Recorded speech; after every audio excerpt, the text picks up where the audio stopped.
Assalamualaikum warahmatullahi wabarakatuh. Alhamdulillah kita masih diberi kesempatan oleh Allah Subhanahu wa Ta'ala untuk membahas hal menarik seputar Islam. Dalam kehidupan, setiap manusia tentu ingin meraih kesuksesan dalam hidupnya, baik sukses secara materi maupun non-materi. Kata sukses seakan-akan menjadi salah satu alasan di atas semua usaha yang dilakukan oleh manusia dalam segala aktivitasnya. Sukses sendiri bisa diartikan sebagai suatu keberhasilan dalam pencapaian kehidupan. Seseorang yang sukses dipandang memiliki materi yang berlimpah dan kehidupan yang baik. Dalam Islam, kunci kesuksesan tidak hanya terkait sukses di dunia saja, melainkan juga di akhirat. Adapun kunci kesuksesan menurut Islam diantaranya adalah sebagai berikut. 1. Menetapkan niat.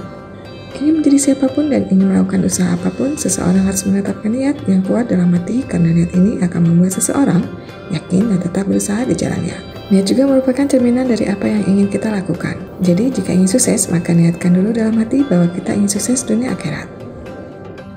Dari Amirul Mukminin Abi Hafs Umar bin Al-Khattab RA berkata, saya mendengar Rasulullah SAW bersabda, sesungguhnya setiap perbuatan tergantung niatnya, dan sesungguhnya setiap orang akan dibalas berdasarkan apa yang dia niatkan. Hadis riwayat Bukhari Muslim. 2. Beriman dan bertakwa kepada Allah Subhanahu wa Ta'ala.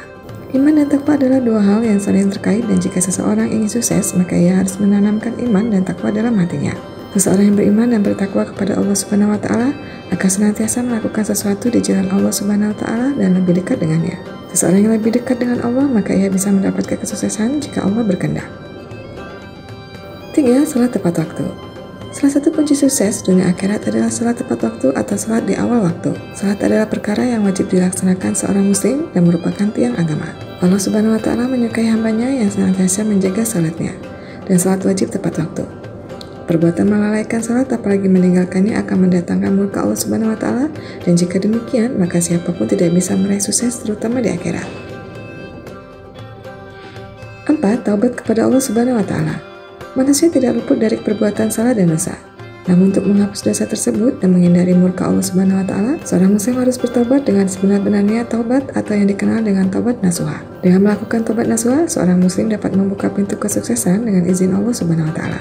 Bertobat yang sebenar-benarnya berarti juga berjanji tidak akan melakukan perbuatan dosa atau maksiat yang pernah dilakukannya tersebut. Rasulullah SAW bersabda, barang siapa beristighfar pada Allah Subhanahu wa Ta'ala, maka Allah akan menghilangkan segala kegundahan dan kesusahannya dan diberikan padanya rezeki yang tak terduga. Hadis riwayat Abu Dawud. 5. Salat sunnah. Tidak hanya dengan salat wajib saja, kunci sukses yang lain juga bisa datang dari ibadah sunnah yang dilakukan seorang muslim, misalnya dengan mengerjakan salat sunnah rawatib qabliyah dan ba'diyah setelah salat fardu dan melaksanakan salat duha setiap hari.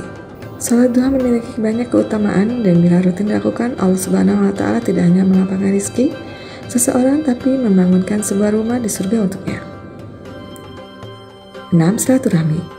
Silaturahmi dengan saudara dan kerabat adalah salah satu kunci kesuksesan. Keutamaan menyambung tali silaturahmi sangatlah besar. Demikian yang disebutkan dalam hadis berikut ini. Barang siapa yang sedang dipanjangkan umurnya, diluaskan rezekinya, dan dijauhkan dari kematian yang buruk, maka hendaklah bertakwa kepada Allah dan menyambung silaturahmi. Hadis riwayat Imam Lazar, Imam Hakim. 7. Sedekah dengan ikhlas. Sedekah atau memberikan apa yang kita miliki kepada orang lain dengan ikhlas merupakan salah satu pintu rezeki, dan Allah Subhanahu wa Ta'ala berjanji untuk melipat gandakan sedekah yang kita keluarkan. Sedekah yang dilakukan tidak boleh ditunjukkan, karena hal tersebut bisa menyebabkan perbuatan riya. Demikian informasi saya Islam kali ini. Jangan lupa untuk like, komen, subscribe, dan aktifkan lonceng notifikasi agar tidak ketinggalan ilmu agama Islam lainnya. Terima kasih. Wassalamualaikum warahmatullahi wabarakatuh.